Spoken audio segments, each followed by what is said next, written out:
Maganda umaga, tanghali, hapon, gabi sa Zodiac sign na Libra, Lola Baby.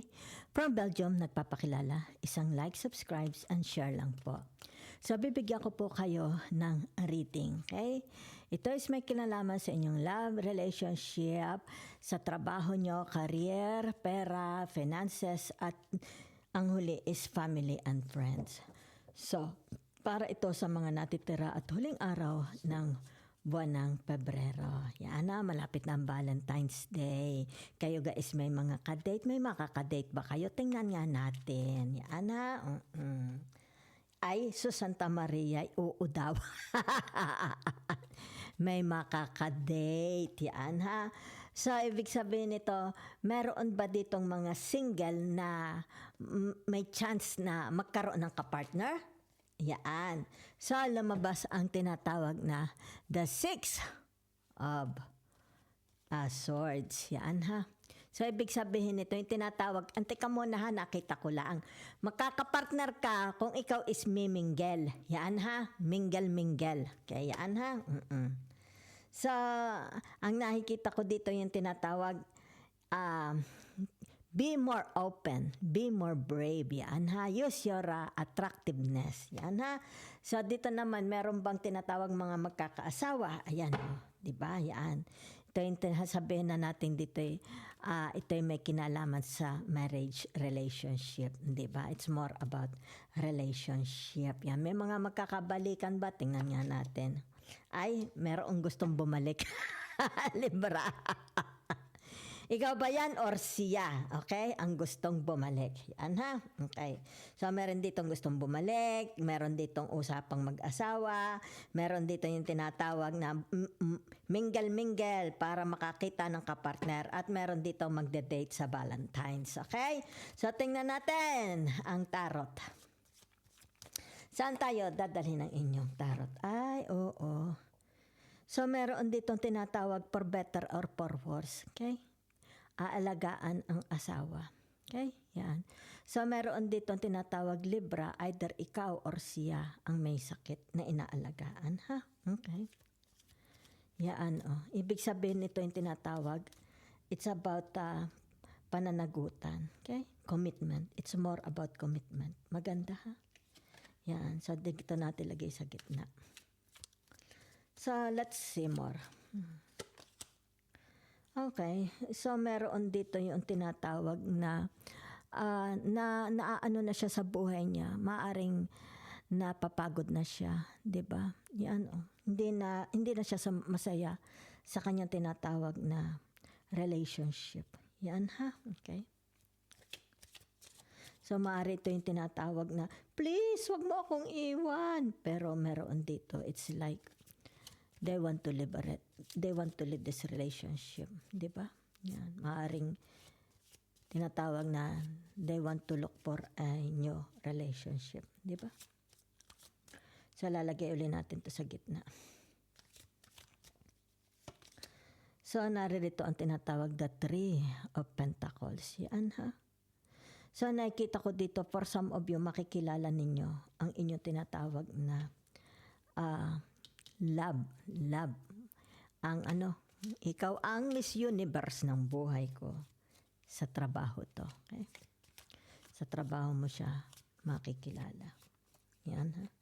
Maaari ito'y sabihin na nating meron kayong kasama sa trabaho na kumbaga dito yung tinatawag nagkausbungan ang pag-ibig.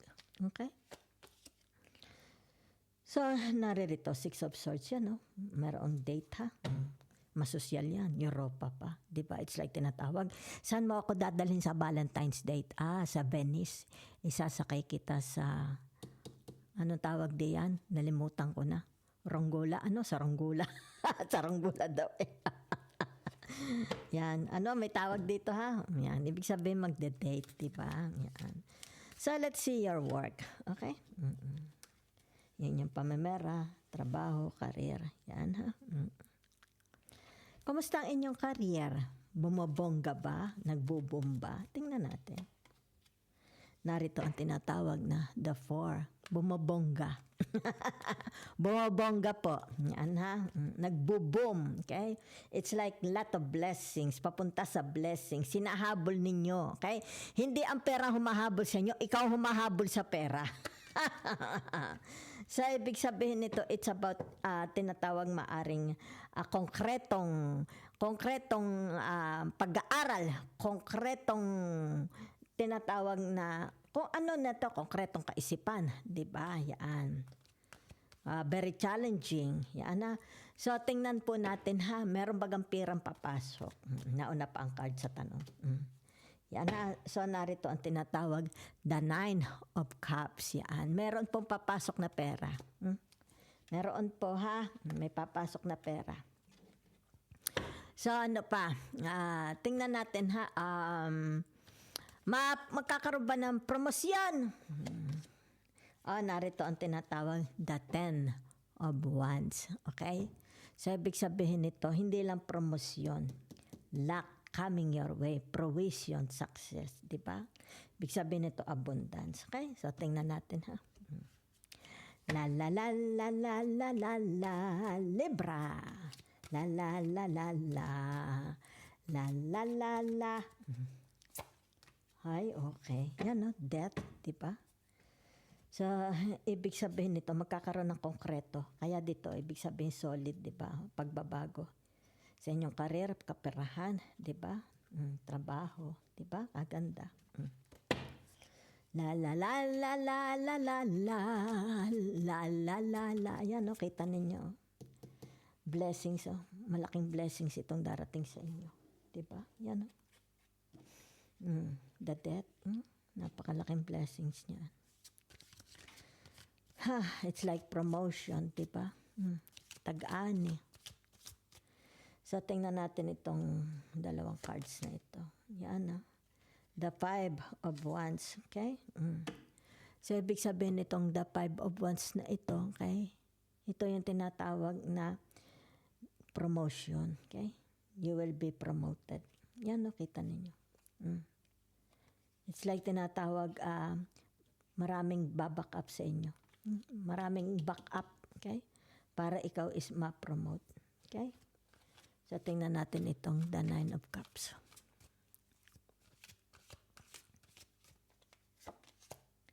Ayan, Ibig sabihin nito magiging konkreto, di ba?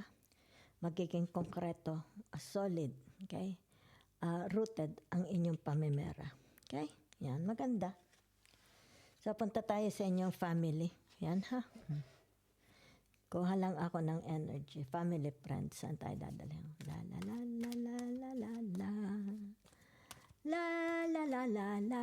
Kaperahan, no? Kita nyo. Kaperahan ito, ha? Kita nyo. Kaperahan yan. Kaya tingnan nyo dito, daming kaperahan. Yan, sa inyong nilang pag-ibig. Swerte kayo sa pag-ibig. Swerte rin kayo sa kaperahan. Tingnan natin ang family nyo. Yan. Narito ang tinatawag na the 9 of Swords. Yan, ha? So, meron ditong it's like pagtitipon. So, yan. Anong pagtitipon nito? Celebration, pagkikita-kita, di ba? Maybe an event, di ba? Or sabihin natin birthday party, special occasion. Meron po. Yan, pagkikita, ha? So, narito ang tinatawag na the 7 of Cups. Yan, ha? So, ibig sabihin nito yung tinatawag na baka may pag-uusapan dito ibig sabihin seryoso ito. Very, very sensitive itong usapan na ito, ha. Kaya maaari tayo may mga pamilya ito, ha. It's like for family. Close door ito for family, ha. Okay? Very, very sensitive ang pag-uusapan. Okay? Maaari may kinalaman sa sakit ng isang pamilya or properties ng isang pamilya. Okay? Or baka may iskandalo. Pamilya, usapang pamilya lang. Okay? Nakikita ko. So, meron dito tinatawag na, okay? The Page of Swords. Yan, ha? Sino ito? Okay? Ibig sabihin, ito'y bata. Okay? Maari ito'y anak, pamangkin, apo. Diba? Yan. So, pwede rin ito yung tinatawag na energy. Okay? Energy na papasok. Yan, ha? Bagong-bagong energy. That's something to do about tinatawag na communication, okay? Kasi na dito maitim, ha? So, ito, okay? So, maaaring ito yung tinatawag na a secret love affair. Maaaring dito yung merong may sakit, di ba? Maaaring ito yung tinatawag terminal na ang buhay. May terminal, okay? Terminal na ang buhay. Alagain, okay? So, pwede rin ito yung tinatawag na maiiwan. Kung ano ito maiiwang properties, pag-uusapan dito. Okay? Yan. So, maaaring sabihin na nating ito is ipapamana sa mga anak. Okay sa mga apo. Okay? O maaaring tinatawag ito ang bagong-bagong issue na pag-uusapan. Okay? Meron dito, it's like ito ay biyudo, matandang binata or dalaga. Or yung tinatawag na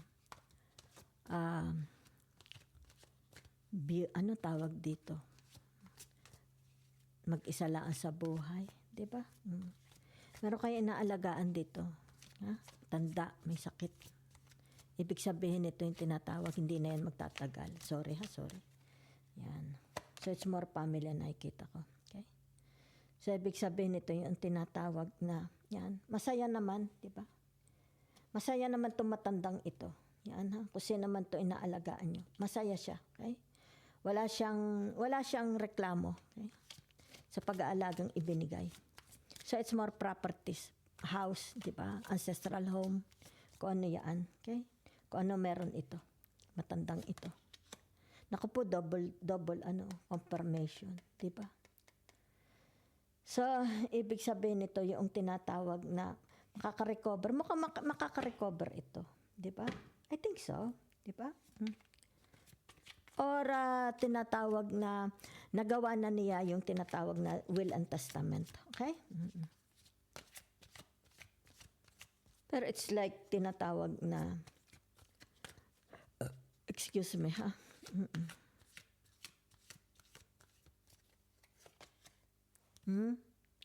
Yan, di ba? So, ibig sabihin ito yung tinatawag seryosong pag-uusapan. Okay? Hindi basta, very delicate itong pag-uusapan na ito. Okay? So, may kinalaman ito sa tinatawag properties. Family, kailangan family. Closed door ito for family. Okay? Tika muna hubad. Hubad ito, ha? Sandali, hubad aring si The Star. Di ba? So, ibig sabihin nito, hindi ito basta yaman. Pinag-uusapan na. Hindi po basta yaman yan. Ha? Okay. Anong gagawin? Diba?